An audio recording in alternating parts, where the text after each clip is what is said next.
Hello. Wethenjiwe, kunini sikufuna? Kahle kahle usivaleleni usiblokeleni. Sicela imali Wethenjiwe. Sicela imali ye-stokvel. Sisi hayi ukuthi nginiblockile ukuthi le phone ibuye ingayithatha ezinye izinamba.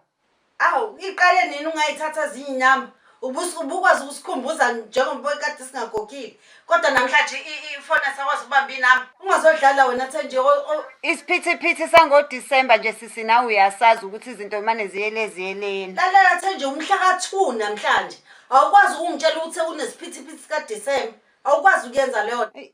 Sisi njengoba kade sengike ngachaza nje njengoba ngiyifakile ivoice note lapha egroupini ukuthi ngicela ningangiqini phela manje mase ningiqina nonke ngishilo ngathi nginama symptoms e-COVID-19 angeke ngikwazi ukuya ebank ngicela ninginike u14 days ukuthi ngiquarantine. Uhulumeni wathi asiquarantine singathi mengabe sizizwa ukuthi sinama symptoms sibe sihamba siye emphakathini angifuni ukwandisa isifo. Amaqhinga akho lawo siyakwazi yabona wena usile usekakhulu ene manje ucanga uzosisela nesemalini. Sicela imali yethu Thenjiwe. Yabo mina nginendaba nendaba ye-COVID ekuphethe nama-symptoms lawo. Mawukuthi uyafa ifa kodwa sicela imali yethu. Ungalilingi ufe ngale kwemali yethu. Sisi usungaze uncamela ukuthi ngife wazi ukuthi ngiyagula ngikutshelile ukuthi nginama-symptoms. Lalela Thenjiwe wena ngo-August kade ufaka ama-aluminium.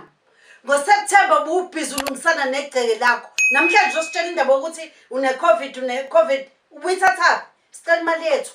Hayibo phela nami yikhona izinto engizenzayo.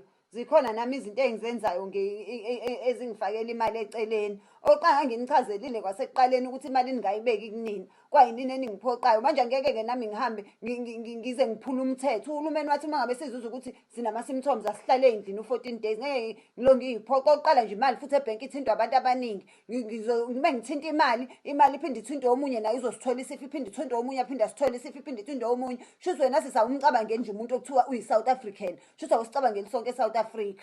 Ngoba ngeke phela ngize ngikwazi ukuphula umthetho. Ona ubuhlala uyithatha imali besiletha nga-1111. Ubungayazi ukuthi leyo mali ine-corona ubungakwazi lokho. Uyabona sisi uma ungabe uqala leyo ndaba uma uqala leyo ndaba ngempela uzongiphathisa ngesifo senhliziyo. Uyangazi ukuthi mina nginesifo senhliziyo.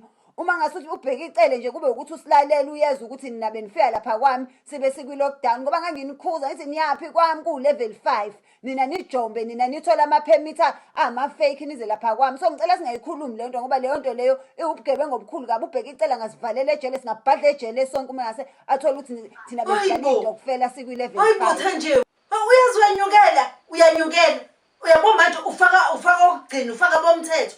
Angifuni nokuyikhuluma leyo. Wena sinikeze imali yethu. Ngihlangana nayo yonke lento oyikhulumayo njengamanje. Sinikeze imali yethu. Cha sisi mina imali yenayo ukuthi ngiyidlile ikhona imali. Inkinga yami njengoba nginichazela nje ukuthi ngeke ngize ngikwazi ukuthi ngiye ebank ngibe ngingekho right nginama symptoms. Manje ngenze njani-ke mina yini engiyigulisile imina yini engiyifaka ama-symptoms. Angicetha mengabe sinama symptoms singayi emphakathini ngani ngiwu14 days wame ukuthi futhi awaphela after 14 days ngizophinda futhi ngihlale kwami futhi angifune umuntu ozongifikela kwami angifune umuntu ozongisukela angifikele kwami ngineyinkinga eziningi ngeke ngidle ngidlale nina ngibe ngidlala i-COVID. Thenjiwe ungena kuma-nerves yezwa manje ungitshela ma-14 days manje njengoba kuyilesi sikhathi soyithengela ngani ngam-Christmas soyithengela ngani ukudla kwasendlini.